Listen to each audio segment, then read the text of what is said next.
Brazil were completely outplayed by Morocco in the biggest match of the World Cup so far. Switzerland dropped points against Qatar in a game that produced the tournament's first major controversy. England's World Cup preparation somehow got even worse after a bizarre week off the pitch. And Robert Lewandowski could be just one step away from a move to Major League Soccer.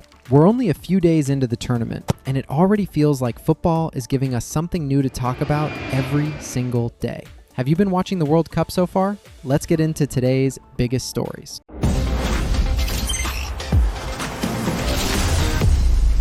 We finally got the first heavyweight clash of this World Cup, Brazil against Morocco. On paper, it looked like one of the best games of the group stage.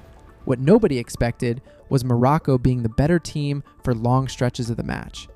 Even before kickoff, Brazil's lineup raised a few questions. Carlo Ancelotti went with an extremely attacking setup and only two central midfielders. Once the game started, that decision quickly became a problem. Morocco completely controlled the middle of the pitch. The spaces between Brazil's lines were enormous, and the African side kept finding room to attack. At times, Brazil looked far too open for a team expected to challenge for the trophy. Morocco deservedly took the lead through Abde Ezzalzouli and could easily have scored more before halftime. By the break, they had already produced 12 shots and looked far more dangerous than Brazil. Brazil eventually found a way back into the game thanks to Vinicius Jr.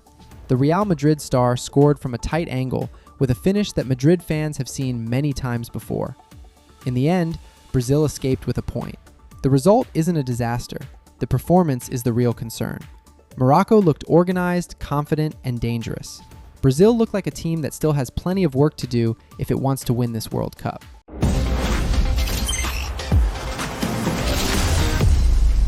Switzerland may have just produced the most frustrating performance of the World Cup so far. The final score says 1-1, but the game should have been over long before the final whistle. Switzerland completely dominated Qatar, finishing with 27 shots, 18 of them from inside the penalty area, and an XG of 3.2. On most days, those numbers are enough to win comfortably. Instead, the Swiss wasted chance after chance, took the lead through a Briel Embolo penalty, and then threw 2 points away with a late defensive mistake. Qatar punished them in stoppage time and escaped with a draw. The controversy came after the match.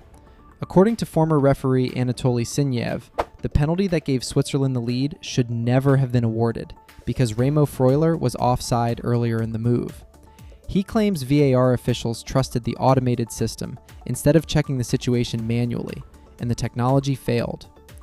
The match also sparked criticism from Jurgen Klopp after players were reportedly forced to wait following a drinks break because of a commercial interruption. Football is being held hostage by executives sitting in air-conditioned offices. Drinks breaks were presented as a way to protect players, but they have become a golden cage for sponsors. So along with the tournament's first major surprise, we may have already seen its first major scandal.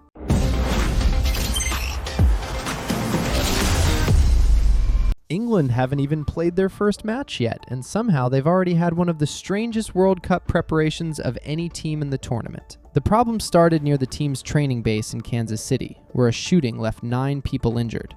Thankfully, nobody connected to the England camp was involved, but it was hardly the kind of headline Thomas Tuchel wanted to see before a major tournament. A couple of days later, things got even stranger. An earthquake off the coast of Cuba sent tremors all the way to Orlando, where England were preparing for their opener. Nobody was hurt, but the incident forced players and staff to leave the training ground. And then came the biggest headache of all.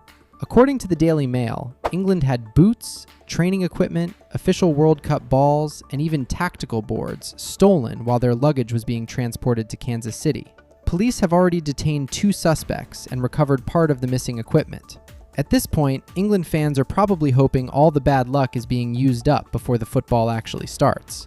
Because so far, it's been one problem after another.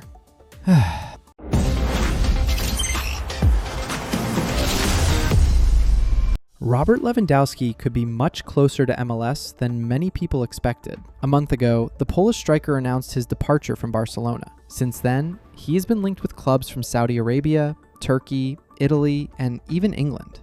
At one point, Al Hilal reportedly offered him around 90 million euros per year, but the move never happened. Now the race appears to have a new favorite. According to Fabrizio Romano, Lewandowski and his agent Pini Zahavi have traveled to the United States for talks with Chicago Fire. Romano says that the MLS club has been working on this deal for quite some time and is now pushing hard to get it over the line. The fact that Lewandowski is personally involved in the negotiations suggests this isn't just another rumor. Chicago are currently third in the Eastern Conference, and adding one of the greatest goal scorers of his generation would instantly change expectations around the club. And Lewandowski might not be arriving alone. According to The Athletic, Chicago Fire are also interested in signing Leon Goretzka, who is available as a free agent after leaving Bayern Munich.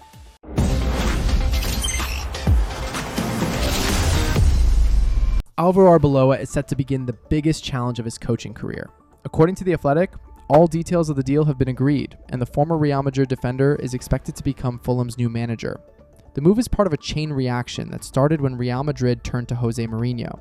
Mourinho left Benfica, Marco Silva took over in Lisbon, and Fulham moved quickly for Arbeloa. Arbeloa may not have won major trophies as a coach yet, but he built a strong reputation in Madrid. He's known for demanding discipline, maintaining high standards, and giving young players opportunities. That last quality could be especially important at Fulham.